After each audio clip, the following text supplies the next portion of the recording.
No idea that the majority of the book of Zechariah is spoken by the angel of the Lord. That blew my mind. Because I always thought it's Zeke, it's Zechariah. Hey, thanks, Zeke. You're doing a good job here writing all this stuff. No, it's not him. This could actually be Jesus speaking here in the Old Testament. This is the prophecy of the 30 pieces of silver. So there's a very unique prophecy in the book of Zechariah that talks about how this shepherd is bought for 30 pieces of silver. All right, and we're going to show you how this plays out in the New Testament. And I'm going to zoom through this. I'm not going to take a whole lot of time, but I'm going to give you a taste of it, and then you can study it out. So there's this prophecy in Zechariah. Remember, this is very mystical, but in Zechariah 11:12 it says, and this is the angel of the Lord speaking, I said to them, if you think it best, give me wages, if not keep them. So they weighed for me wages 30 pieces of silver. Judas, they gave Judas how much? 30 pieces of silver. So it's a prophetic word that's happening in the book of Zechariah. And we read this in Matthew 26:14 through 16. Then one of the 12, whose name was Judas Iscariot, went to the chief priest and said, what will you give me if I deliver him over to you? And they paid him 30 pieces of silver. Where did that prophecy come from? The book of Zechariah. Who spoke it in the book of Zechariah? The angel of the Lord. The angel of Yahweh. Yeah. So the book of Zechariah declares the price by which Judas Iscariot would sell Jesus off to his enemies. Now remember, Jesus invited Judas onto his team, and one day Judas betrayed him. He loved money. He bargained with them to receive the highest price. That's what happened.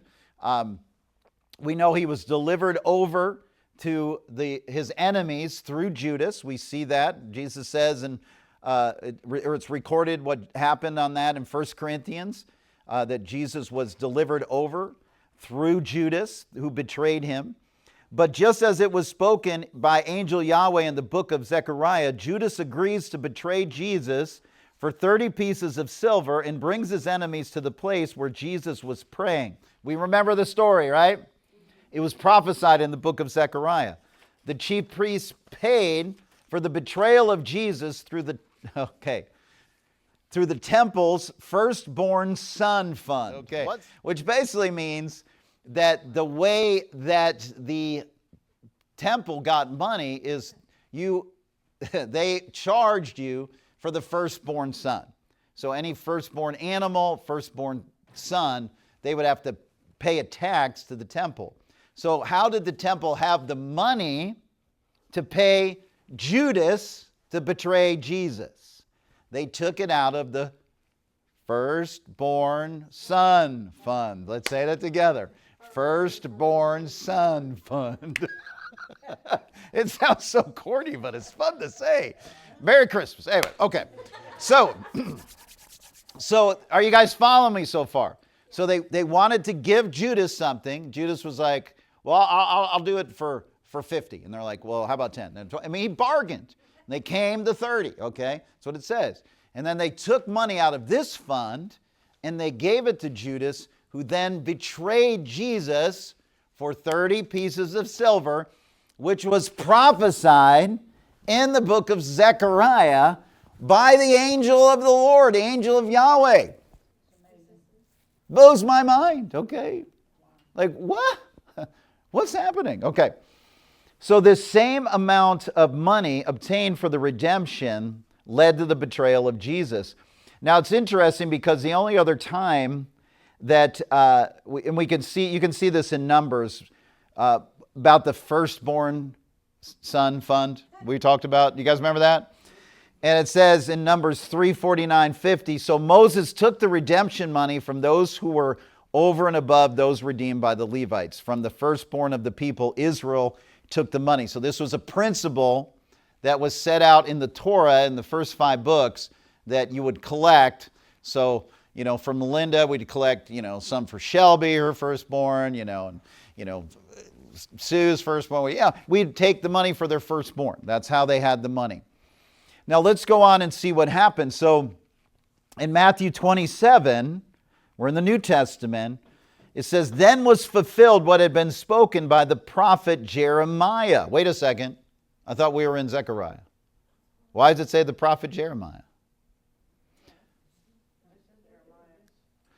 Oftentimes, now there's two ways we can look at this, because there are some prophecies in Jeremiah about a potter and different things like this.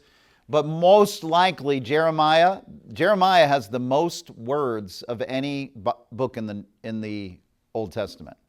It's the longest. So sometimes they would take the scroll, because they used to read from the scroll. They would call it the scroll of Jeremiah, but it would also include all the major prophets and minor prophets.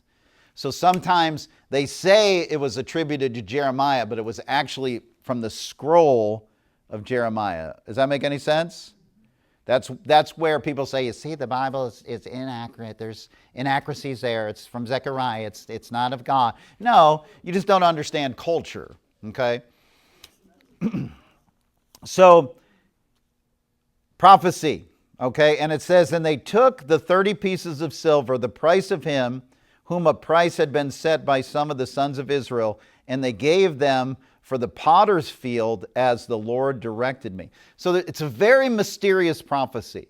There would be 30 pieces of silver, and it would then go to the potter's field.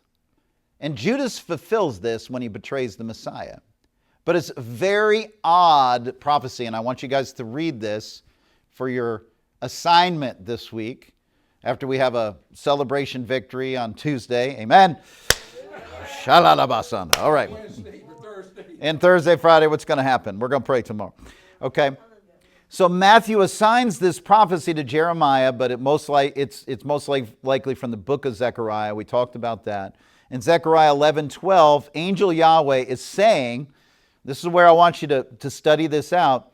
The angel of Yahweh is saying, I worked as a shepherd, now pay me my wages. This is the narrative of Zechariah. This person called Angel-Yahweh is saying, hey, I worked as a shepherd, now pay me my wages. That's what's happening. He went to those he worked for and asked them to pay him what they thought he was worth. This is the story in Zechariah. They gave him 30 pieces of silver, not the earnings of a shepherd, but instead the price paid for an enslaved person's accidental death.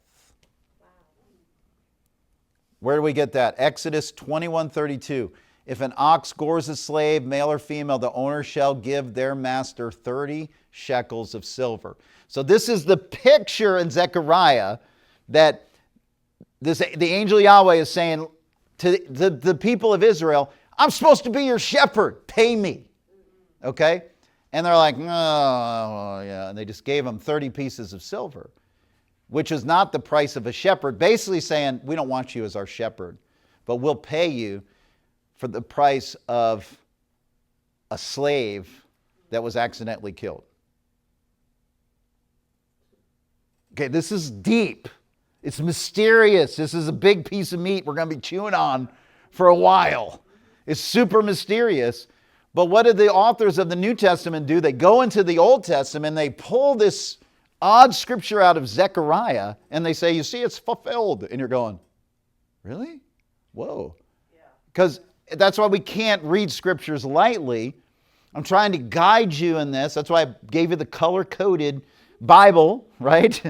And we've talked about the angel Yahweh, and we're seeing that there's something happened. So the Jewish religious establishment rejected Jesus as their shepherd. Agree? Okay. I want you to pay me. They say, well, we'll give you 30 pieces of silver. Basically, all you're worth to us is a slave that's been gored. Okay? The rejection. They rejected this is what I believe. And treated him like a slave whose death was an accident. No big deal. Yahweh commands the angel Yahweh to give back their insulting excuse for a wage and throw it into the temple. Okay? This is the narrative. This is the conversation in the book of Zechariah that you're going to study out this week. So what happens in Zechariah 11:13, Yahweh says to the angel of Yahweh, basically Yahweh is saying to Jesus, throw it to the potter, the handsome price that was valued at them. So I took the 30 pieces of silver and I threw them to the potter in the house of Yahweh. Now let me ask you a question. What is a potter doing in the house of Yahweh? Right? It makes no sense. Like this potter is going to be, there's no picture. There is no representation of some potter in the temple making his pot. There's nothing. There's no picture, no previous history that God said, and make sure you have potters in the house, the temple. There's no picture of this. And Yahweh's telling the angel of the Lord, who is Jesus, when you get that money, you know it's an insult. So throw it into the temple to the potter. That's weird. It's mysterious. It makes no sense. Are you guys following me so far? What is the potter? Why is the potter in the temple? Right. Why is the potter in there? What is a potter? A potter is someone who's making pottery, right? But what happens is, how is this prophecy fulfilled? Is actually fulfilled because the high priest give Judas the 30 pieces of silver. And then Judas throws it into the temple. But then when they catch it, they just take it and they give it to the potter's field. Remember, that's what the high priests do. The priest does is they say, we're not going to hold on to this money because it's blood money. We're going to use it to buy the potter's field, which is the place where they would bury people that weren't Jewish. That's us. Now, is it a place where they threw broken How would you know pottery? that? Why would it be a place he got his clay? Well, that's good because in all archaeological sites, guess what they always find? Broken pottery. Okay? And so they just throw broken pottery everywhere. And they called it the potter's field because it was probably a place of a lot of broken pottery that no one can use. But that's where we can bury foreigners as well. So Jesus' death was not accidental, but orchestrated before time began. His blood was spilled, was not unintentional. We see this fulfilled, okay? Remember what he said? Yahweh said to me, throw it to the potter, the handsome price that I was valued at by them. And I took the 30 pieces of silver, threw them to the potter in the house of Yahweh. Again, very mysterious, because there's no potters ever in the house of Yahweh mentioned. So this is a prophetic thing. Where is it fulfilled? It's fulfilled in the book of Matthew. It says, then Judas, his betrayer, saw that Jesus was condemned. He changed his mind and brought back the 30 pieces of silver to the chief priest and to the elders, saying, I have sinned by betraying innocent blood. They said, what is that to us? See to it yourself. And throwing down the pieces of silver into the temple, he departed and went away and hung himself. What did the chief priests do with the money? Matthew 27:3. But the chief priest, taking the pieces of silver, said, it's not lawful to put them into the treasury, since it's blood money. So they took counsel and bought with them the potter's field as a burial place for strangers. Therefore the field has been called the field of blood to this day. That is super mysterious. So what I want you to do for next week is I want you to read through Zechariah. Try to feel out the narrative. I don't know if I've given you enough information, but it's a very mysterious narrative. We know that the gospel writers pulled from the book of Zechariah because they saw this prophecy fulfilled. They saw the 30 pieces of silver. They saw it being thrown to the potter in the temple. Why? There's no potter in the temple. What are you talking about? Like, who wrote this? This is so mysterious and mystical, but it's beautiful how it's fulfilled. It's not something you can reason with. You almost have to put yourself there and go into a vision.